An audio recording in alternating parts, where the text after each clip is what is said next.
Ahí sí, ahora sí que sí. Muy buenos días, queridos estudiantes. Estamos nuevamente con nuestro querido amigo Sabu Mafu para nuestras clases de los días sábados en las mañanas, a las matinara de su día sábado, que es su clase de historia.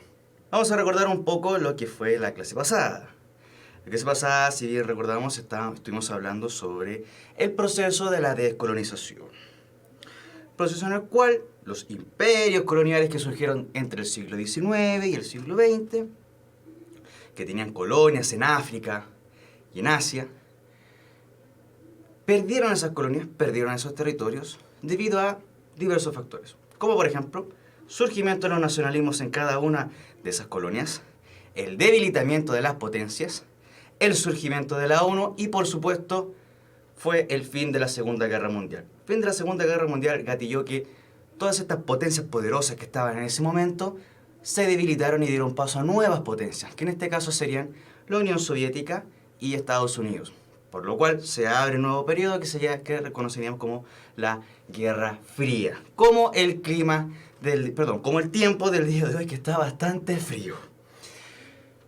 Ali, Guadalupe, Paulina y Manu, muy buenos días. Vamos entonces a lo nuestro. Antecedentes de la ONU, porque hoy día vamos a ver a la ONU. Entonces, antes de ver a la ONU, necesitamos también poder... Me voy a poner por aquí. Necesitamos saber también, tener presente los antecedentes que existen antes de la ONU. ¿Qué cosas habían ocurrido anteriormente? ¿Cuál era el foco que tenían los países con esta idea de crear una organización internacional para poder promover la paz? Tenemos así, por ejemplo, el caso de que en finales del siglo XIX, 1899, un año antes de 1900, prácticamente en la época del cambio de siglo, cuando estamos en el siglo XIX y estamos pasando al siglo XX. Lo que ocurre en este momento es que se va a elaborar una conferencia internacional de la paz. Bueno, ¿para qué? Bueno, su nombre lo dice, para dedicarse a que los estados, los países, en sus temas internos y en su relación con sus países vecinos, no tuviesen un conflicto armado. ¿De qué manera lo hacía? Elaborar algunos instrumentos para soluciones pacíficas. Arbitrajes de otros estados, arbitrajes, por ejemplo, de la reina de Inglaterra, puede ser, por ejemplo, también, para que estos estados no tuviesen un conflicto bélico, sino que todo se pudiese solucionar a través de un arbitrio de algún país delegado con un jefe de estado, por ejemplo, puede ser como la reina de Inglaterra. En fin, ¿cuál era su fin? ¿Cuál era su objetivo? Evitar la guerra y normas de conducta en la guerra. Es decir, por ejemplo, una de las normas de conducta que se quieren establecer siempre es que no se ataque a población civil, que no se ataquen a inocentes, sino que si van a tener algún tipo de enfrentamiento bélico, que el ataque sea solamente a los ejércitos en este caso sería el enemigo. Sin embargo, bien sabemos que no siempre se respetan estos códigos de conducta. Tenemos también el año 1919. Por si acaso. Esta Conferencia Internacional de la Paz, ya sabemos que no dio resultado, pues estalló la Primera Guerra Mundial y con eso la Conferencia Internacional de la Paz se desapareció, se disolvió. Es por eso que luego en 1919, cuando termina la Primera Guerra Mundial, y con el Tratado de Versalles, se crea la Sociedad de las Naciones, que sería una organización de naciones que se interrelaciona para poder promover la cooperación internacional, conseguir la paz y la seguridad dentro del mundo, dentro de nuestro querido planeta. ¿Para qué? Para que nuevamente los estados no se enfrenten en una guerra. Pero adivinen qué, no funciona, porque estalla la Segunda Guerra Mundial. ¿Cómo podemos ver que no funciona? Por ejemplo, la Alemania nazi empezó a anexar algunos territorios de sus países vecinos. La Sociedad de las Naciones, que estaba obviamente en la cabeza Francia y Reino Unido, termina por aceptar las anexiones que tiene Alemania con el fin de evitar una guerra. Vaya forma de evitar una guerra, porque después la guerra explotó de igual manera. Entonces tenemos que, como no funcionan esas, se va a crear una nueva organización. Pero esto ya es al final de la Segunda Guerra Mundial. Cuando esta ya termina, ¿qué es lo que va a ocurrir? 1945, fecha que es año que es el en que termina la Segunda Guerra Mundial. Ahí sí.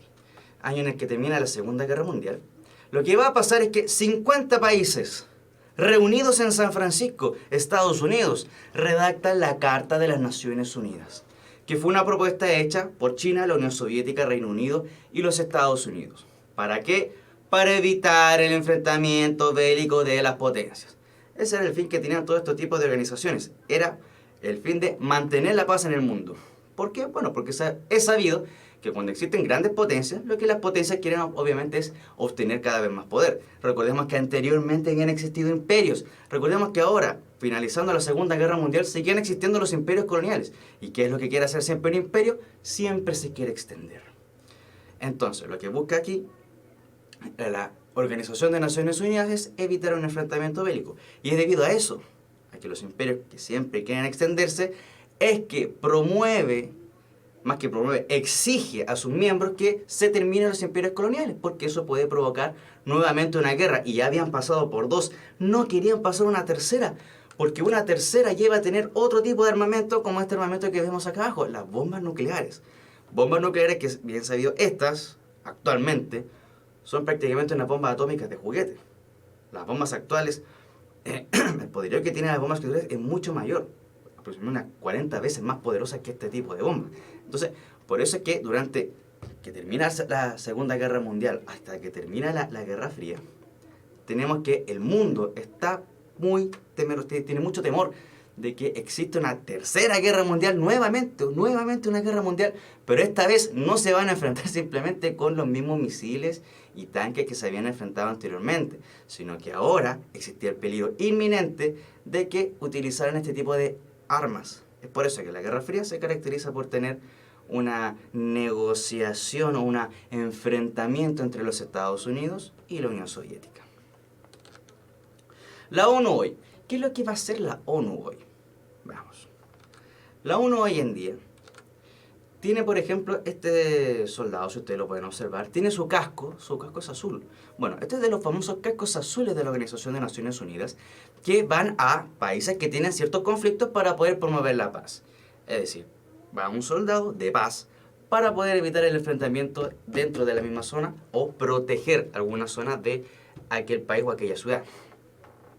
Si vemos aquí, nos están mencionando que existen aproximadamente 70 años de paz y seguridad internacional. Ahora, mi querido Saúl Mafú, les hago la siguiente pregunta. ¿Cómo puede ser que hayan existido 70 años de paz y seguridad internacional si entre el que termina la Segunda Guerra Mundial hasta nuestros días han existido distintas guerras? Por ejemplo, la guerra de Corea, las guerras de Vietnam, las guerras civiles en la India, la separación de Pakistán y Bangladesh de la India. ¿Para qué vamos a mencionar todas las guerras civiles que hubo en África? Es decir, de igual forma hubo enfrentamiento, de igual forma hubo guerra. Por lo tanto, si nos dicen 70 años de paz, es como un poquito para pensar a ver si en verdad fueron 70 años de paz. Pero lo que sí tienen razón es que en estos 70 años,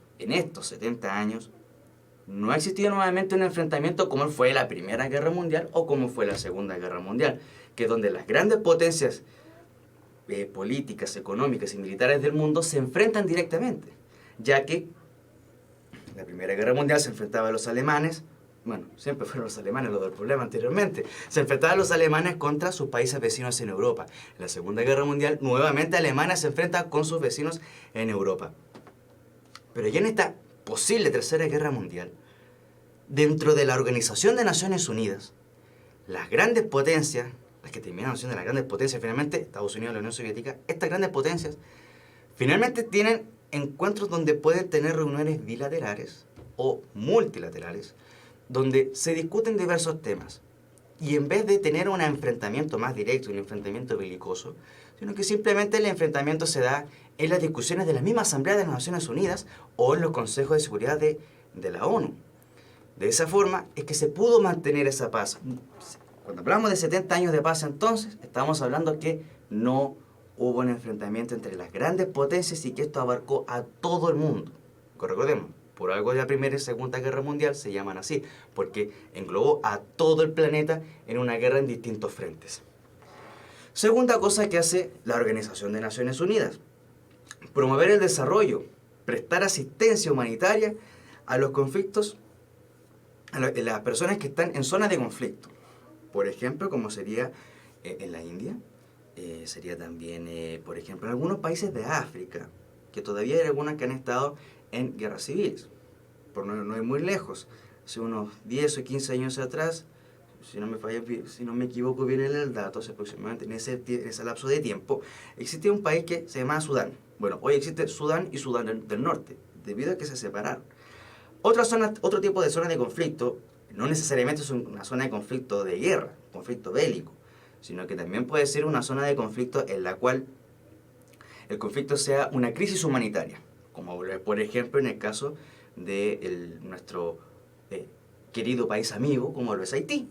En Haití hay fuerzas de paz de la Organización de Naciones Unidas para poder asegurar cierta paz en aquella zona donde pudiese estallar algún conflicto en esa zona. Eso es lo que principalmente realiza la ONU. Primero, mantener la paz y prestar asistencia humanitaria a las zonas que tengan algún tipo de conflicto. Además, tenemos que la ONU intenta promover dentro de todos los países el derecho internacional. Es decir, que todos los países estén de acuerdo con seguir una misma línea de un reglamento internacional. Si ustedes ven las noticias cuando están hablando del caso de Chile, La Haya, con Bolivia, con Perú, o la caso que tuvo Colombia con Panamá, en el caso de también sus límites marítimos, siempre se habla del derecho internacional. Es decir, una norma que rige a todos los estados que, por supuesto, todos se fueron adscribiendo a la Organización de Naciones Unidas. El otro punto también son los derechos humanos. Siempre los derechos humanos van a estar dentro de las primeras urgencias que pone la ONU. Porque sin humanos no pueden haber toda la otra organización que hay. Por supuesto, derechos humanos como por ejemplo, derecho a la vida, la libertad de expresión, y hoy en día lo que está más en boga sería los derechos, la igualdad de género, los derechos de las mujeres para poder llegar a una igualdad en trabajo, en vida social, en educación. Nosotros conocemos la realidad de nuestro país, pero hay otros lugares, hay otras zonas del mundo donde la población femenina no tiene los mismos derechos. No es algo que se viva, sino que en el papel no aparece que tienen los mismos derechos que sus compañeros de especie, que son los varones. Por eso que también la ONU pone especial énfasis en los derechos humanos. También promueve la democracia, ya que la Organización de Naciones Unidas, con todos los países que están adscritos en la Asamblea General de Naciones Unidas, están todos de acuerdo con que la democracia es la única forma, o más que la única forma, sería el mejor sistema de gobierno. ¿Debido a qué? A que con una democracia se pueden establecer que los derechos humanos sean respetados y el derecho internacional también sea respetado. Porque una democracia, entre los primeros pilares que tiene, es el respeto a las normas. Si no hay un respeto a las normas, no se pueden respetar derechos humanos, ni menos el derecho internacional. Estas tres visiones, estos tres pilares de la Organización de Naciones Unidas en cuanto a las relaciones internacionales, fueron lo que evitaron un nuevo enfrentamiento directo entre las potencias. Ya que, bueno, está a la vista, la Unión Soviética y Estados Unidos nunca se enfrentaron directamente, sí a través de otro tipo de guerras, como guerras civiles en Corea, pero no fue un enfrentamiento bélico directo, ya que había que respetar un derecho internacional. Dentro de ese derecho internacional está que no se pueden invadir otros países, está que cada país o cada grupo de personas que vive en un determinado territorio tiene el derecho de elegir cómo quiere gobernarse. El derecho a la autodeterminación, que fue fundamental para que las colonias de África se independizaran y aparecieran nuevos países, como por ejemplo Egipto, donde uno de sus ciudadanos en la final de la semana pasada de la Champions terminó lesionado y se dio otro tipo de resultado. ¿Qué otra cosa más hace la ONU? Como ya el tema no ha sido, el tema de la guerra, el tema de los conflictos bélicos, fue disminuyendo cada vez más, porque ya no había países que pudiesen entrar en guerra, porque todos empezaron a respetar estos pilares, derecho internacional, los derechos humanos y una democracia. Claro que en el mundo hay democracias y democracias. El tema pasó a otro ámbito, en este caso sería el cambio climático. La Organización de Naciones Unidas, a través de sus órganos subsidiarios, que son los organismos que están debajo de la ONU, han establecido distintos acuerdos con los países, los representantes de los distintos países, y han establecido que primero hay que disminuir las emisiones de dióxido de carbono. Si les suena, me parece que les suena y les tiene que sonar el Acuerdo de París, que es uno de los acuerdos a través de la ONU, donde los países se ponen de acuerdo en que las grandes potencias tienen que empezar a disminuir su producción, su contaminación, y deben cooperar con los países que están en vías de desarrollo para que no aumenten demasiado su emisión de dióxido de carbono. Todo esto para evitar el calentamiento global, ya que dicho acuerdo dice que la temperatura del planeta ha estado subiendo unos 2 grados cada 100 años. La idea de esto es que a fines, en los años 2050, el aumento, porque la temperatura va a aumentar igual, pero la idea es que no aumente más de 0,5 grados Celsius. Esa es la idea.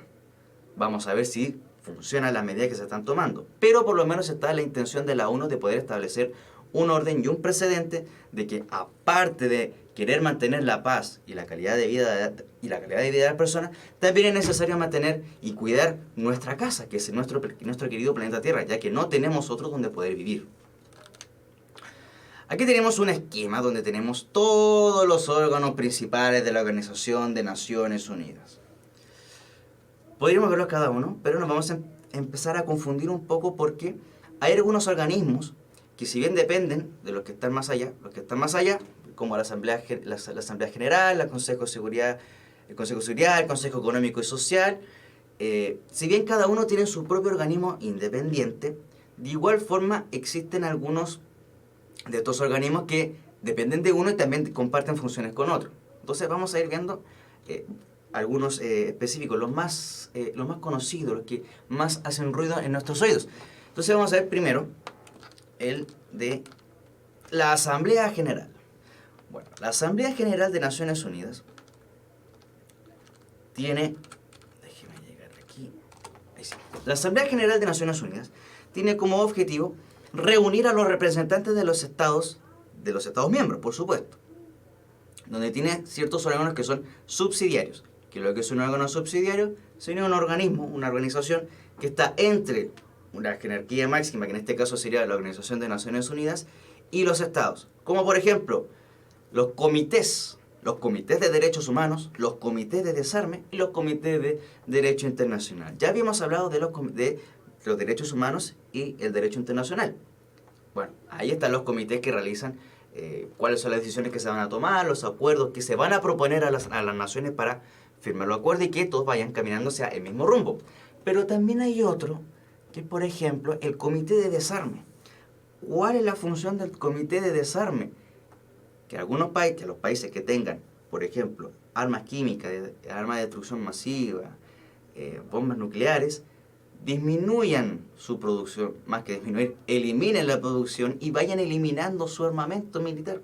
Su armamento que son armas de destrucción masiva.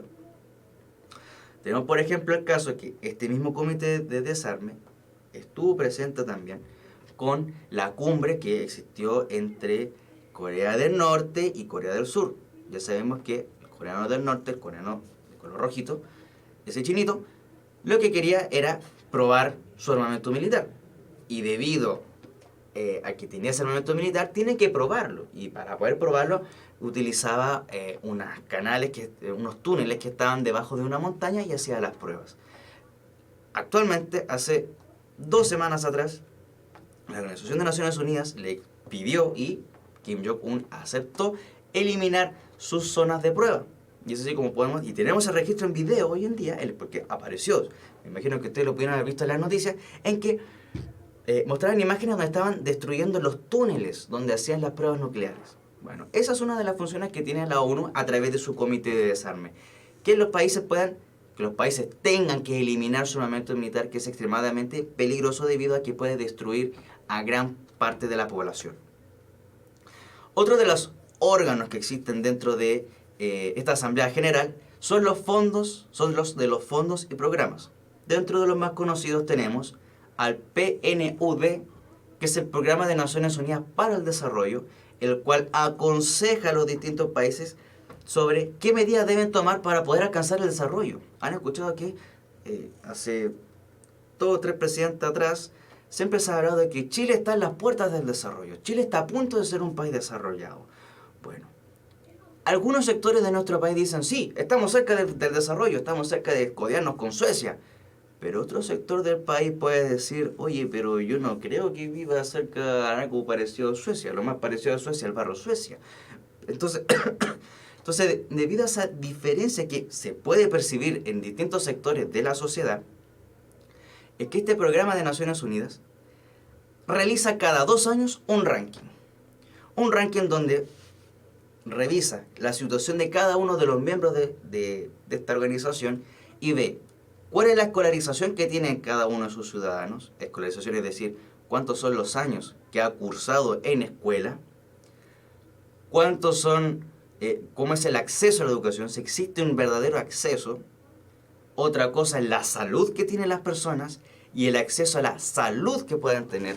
Con salud nos estamos refiriendo primero a que las personas sean saludables. Y con eso se puede ver reflejado en la esperanza de vida que tienen las personas. Y lo otro es, si una persona está enferma, ¿qué tan factible es que pueda acceder a una atención de salud? Y por supuesto, los índices de crecimiento que tiene cada país. Con esos 3 ejes, salud, educación y crecimiento económico, la ONU, a través de este programa, realiza el ranking y el crecimiento económico puede hacer que un país quede bastante alto.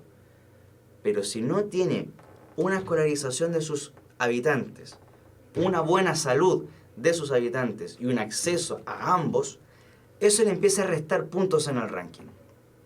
Debido a ello, que algunos países que tienen un increíble crecimiento no están dentro de los primeros lugares de países desarrollados, como por ejemplo los casos de China y la India, que si bien tienen un crecimiento exorbitante, no han logrado satisfacer las necesidades de salud y educación, y por supuesto que eso conlleva la calidad de vida de las personas. Y eso es lo que, en este caso Chile, lo que intenta hacer, mejorar la calidad del acceso a la educación, que las personas puedan terminar su escolaridad y que las personas sean saludables. Debido a eso, si cumpliendo todo eso, Chile podría ir escalando cada vez más peldaños. Ahora, dentro del escenario local de Latinoamérica, Chile ha estado peleando entre el primero y el segundo lugar con Uruguay. Por lo tanto, no estamos tan mal dentro de nuestro escenario, dentro de nuestra región, dentro de nuestro barrio. Pero si nos comparamos con los países de Europa, ahí la cosa cambia completamente. Otro de los fondos y programas que existen es el Fondo de Naciones Unidas para la Infancia, que es el caso de la UNICEF.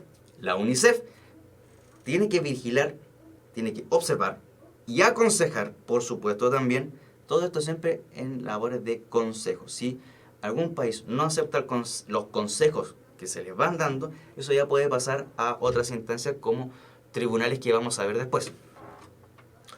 Estos países, la UNICEF lo que revisa es que los infantes, los niños de cada país, no se han vulnerado sus derechos. Es más, con la UNICEF se crean los derechos de los niños.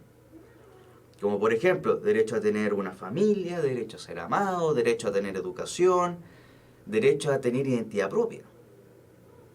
Todo esto, cada país lo tiene que mirar y decir, ya, estamos de acuerdo señora 1, vamos a firmar, perfecto.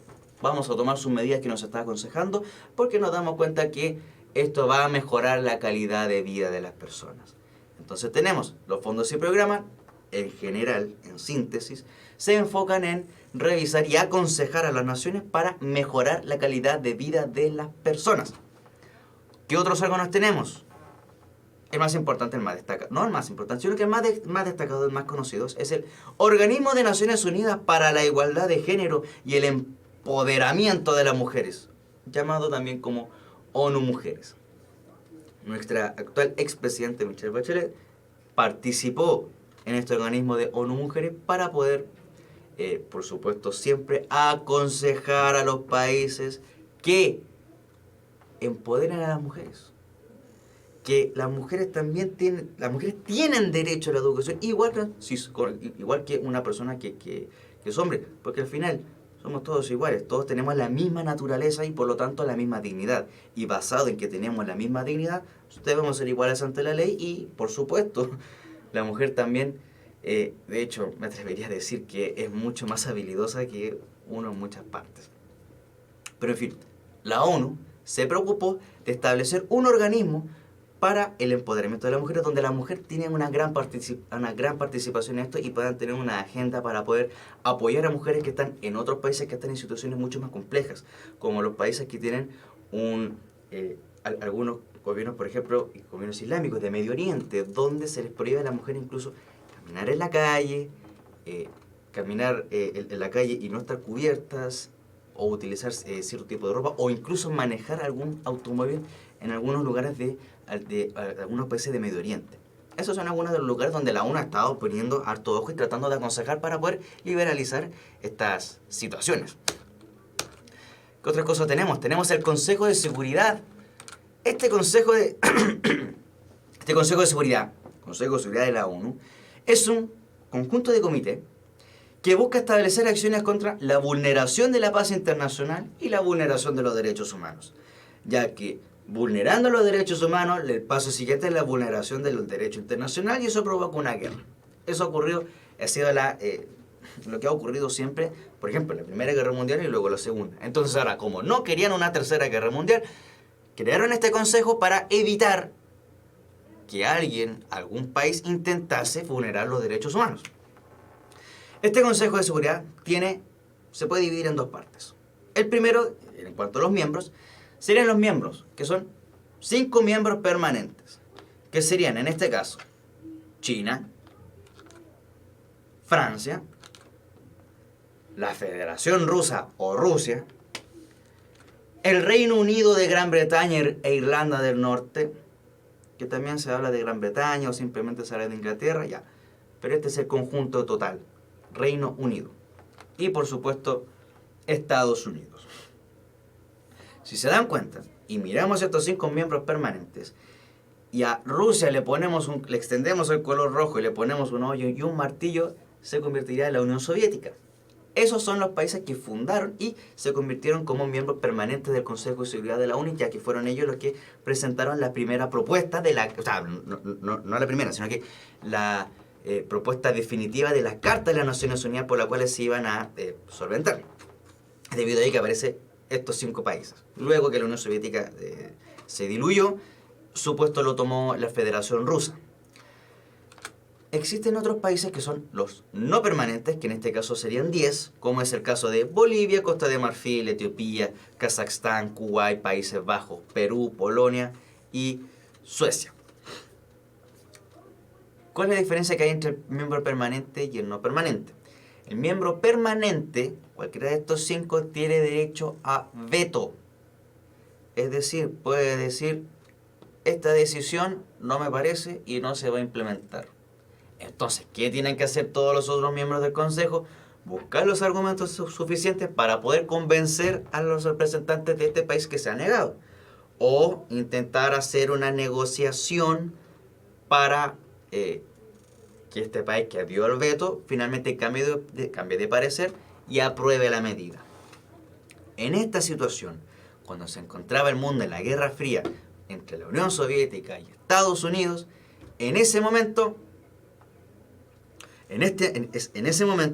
donde estas dos potencias tienen ese momento de negociación en el cual van a hacer las consultas necesarias para poder llegar a un acuerdo y que no estallase una guerra. Debido a eso, el Consejo de Seguridad de Seguridad de Naciones Unidas ha tenido una relevancia importante para poder mantener la paz en el mundo. Otro de los organismos que tenemos sería el Consejo Económico Social, que se compone de organizaciones y fondos, como por ejemplo el Fondo Monetario Internacional, la Organización Internacional del Trabajo y la Organización Mundial de Salud. Fondo Monetario Internacional.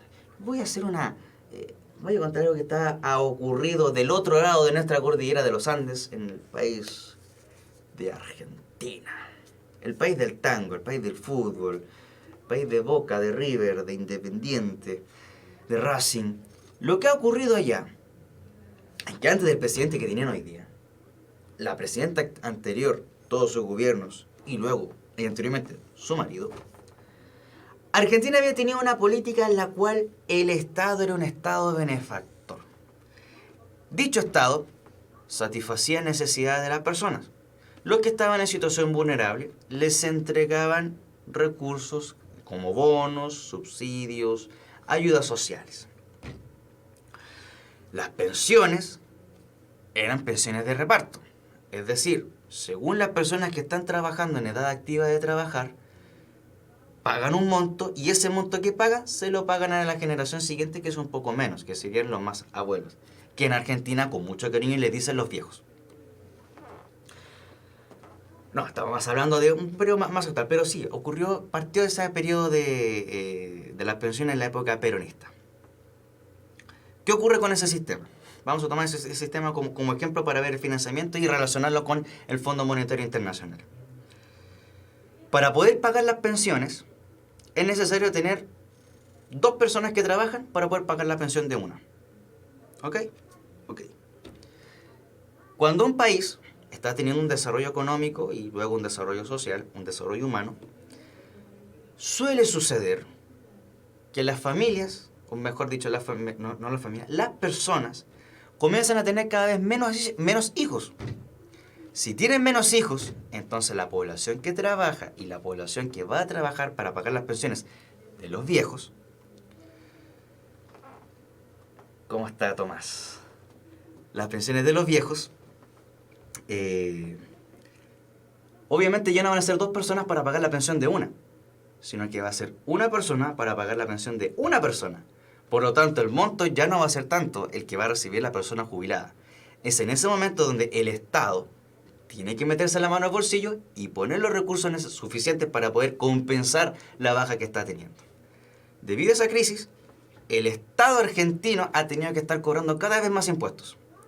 Con todos esos cobros de impuestos, finalmente la economía del país empieza a decrecer. De hecho, vemos en las noticias hace bastante tiempo Argentina que tiene problema económico. ¿Qué pasa ahora que llega el señor Macri? El señor Macri, dentro de sus propuestas, está ir reduciendo el tamaño del Estado. Al reducir el tamaño del Estado, eso quiere decir que el Estado ya no va a pagar las pensiones de los llamados viejos. Debido a eso, que dijo todo eso, en Argentina se estalló una ola de protestas, diciendo con los viejos no se metan con ellos han trabajado mucho, necesitan su pensión. Y eso es algo completamente lógico. Debido a eso, el señor Macri levantó su teléfono, llamó a la Organización de Naciones Unidas, habló con el Fondo Monetario Internacional para pedir una ayuda económica. Y el Fondo Monetario Internacional dijo, perfecto, no tengo ningún problema, aquí tiene, tome su dinero, se lo voy a entregar, dígame a qué cuánto será depósito, pero tiene que aceptar los términos y condiciones de uso de nuestros recursos. Tiene que saber, o sea, si usted no está pidiendo dinero, usted tiene que cumplir ciertas condiciones. O sea, el Fondo Monetario Internacional no le presta dinero a cualquiera. Entonces, ¿qué es lo que pide el Fondo Monetario Internacional? Una de las cosas que pide es que el Estado no despilfarre el dinero. Como por ejemplo, que no esté dando tanto dinero, tanto subsidio, sino que reduzca el tamaño del Estado. Y debido a eso, como dice Manu, Macri lo que dice es que hay que ahorrar. Porque con una cultura de ahorro, las personas no van a tener van a tener dinero para poder destinarlo a otras cosas. Y así el Estado no tiene que estar aportando. Y con eso ayuda a que el Estado se vaya achicando y que el Fondo Monetario Internacional no esté picándole el oído diciéndole, oye, ya, pues, te dije que no gastaras tanta plata. Entonces, eso es el Fondo Monetario Internacional. Presta dinero a los países que están en una crisis económica, siempre con unas condiciones para sanear la economía de cada país. La otra organización que existe es la Organización Internacional del Trabajo. Este mono se llama Sabu Mafu, nos acompañó en la Guerra Fría a mano. La Organización Internacional del Trabajo lo que realiza es, por supuesto, revisar qué cosas están haciendo los países con sus trabajadores. Cuántas horas trabajan, si se les pagan regalías, si se les pagan bonos, si tienen seguro, cómo es la vida laboral de las personas. Y por supuesto también realiza consejos para estos países. Existe también la Organización Mundial de Salud, la OMS, que aparece todos los años cada vez que hay un tipo de epidemia, como por ejemplo la gripe porcina, ahora el SIDA, la obesidad. Estoy viendo el tiempo y necesito apresurarme, discúlpenme por favor. La otra organización que tenemos es la Organización de Naciones Unidas para la Educación, la Ciencia y la Cultura, que es la UNESCO. ¿Cuál es la importancia que tiene la UNESCO? La UNESCO, esta organización de la ONU, ha venido a Chile, por ejemplo, y se ha acercado a las iglesias que están en Chiloé y les da la clasificación de Patrimonio de la Humanidad. Esto ayuda a cada sector, a cada región de los países a que tengan otra visión y que llegue más turismo y llegue más inversión y con eso mejorar la calidad de vida de las personas. Si se dan cuenta, la ONU tiene ciertos pilares: respeto a los derechos humanos, respeto al derecho internacional, promover buenas costumbres como la democracia y mejorar siempre la calidad de vida de las personas. Ahí está. Se encarga de observar y aconsejar a las naciones para que mejoren el bienestar de sus habitantes. Todo es calidad de vida. Veamos. Otra cosa que les quería mencionar también y que tiene que ver con la ONU es esto. Les había mencionado si algún país no quiere tomar alguna acción. Bien, aquí está.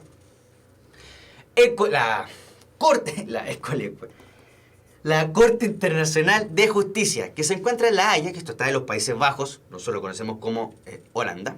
Ahí tenemos una imagen de cómo es el palacio. Y que es, cito comillas, según lo que aparece en la misma Organización de Naciones Unidas, la encargada de decidir cuestiones que puedan someterle órganos o instituciones de la ONU. Es decir, son tribunales que tienen que dirimir algún tema. ¿Cómo se compone este juzgado?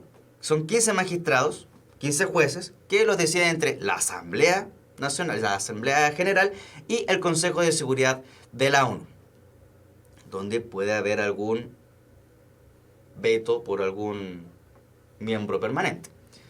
Chile ha sido sometido 2 veces a esta corte, primero por Perú y ahora por Bolivia, donde estamos esperando la resolución final. ¿Por qué Chile tiene que ir a esta tribunal? Por un pacto que se firmó, que es el Pacto de Bogotá, que fue firmado en 1948, que en el título del capítulo 1 dice: obligación general de resolver las controversias por medios pacíficos. Es decir, cada vez que algún país tenga un conflicto con otro vecino, la forma de solucionarlo tiene que ser pacífica.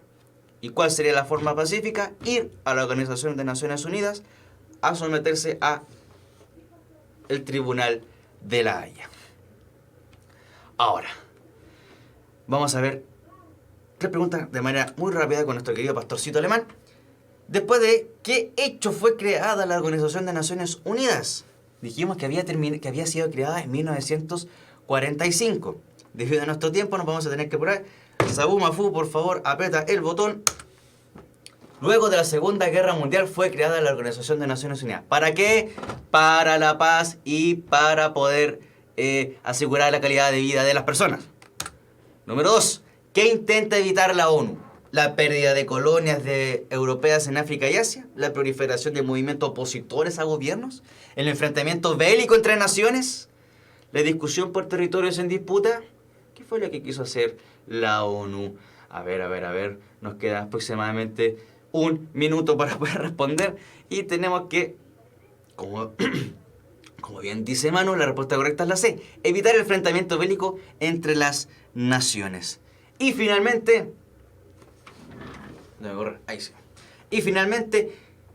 una cuestión.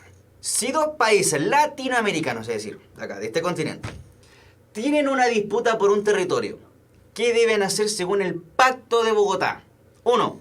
Solucionar el conflicto mediante reuniones de ministros plenipotenciarios. Es decir, cada país manda un ministro con poderes de poder firmar y asegurar y tomar acuerdos. O resolver la disputa en los tribunales de La Haya. O 3. Llevar la disputa a los tribunales de cada uno de sus países. ¿Me está preguntando, Manu, o me está asegurando que es la B? Pero yo le voy a decir porque ya tenemos que terminar. Es efectivamente la B. Solo 2. Resolver la disputa en los tribunales de La Haya. Por eso es que Colombia fue a los tribunales de La Haya por su caso con Panamá. Por eso es que Perú presentó la demanda a La Haya con Chile. Y Chile tuvo que ir. Ahora fue a Bolivia y Chile ya fue a La Haya. Estamos esperando la resolución final. Muchas gracias por responder correctamente. Estos queridos cachorritos han sobrevivido al proceso. Les agradezco el tiempo, la participación que ha estado cada vez más increíble. Esto es impresionante. Debido al tiempo, me tengo que ir. Espero que estén muy bien. Les deseo lo mejor. Que tengan un buen fin de semana. Despídase Saúl de Manu, que estén muy bien. Cuídense. Nos vemos la próxima semana. Y esto se detiene desde ahora. Ya.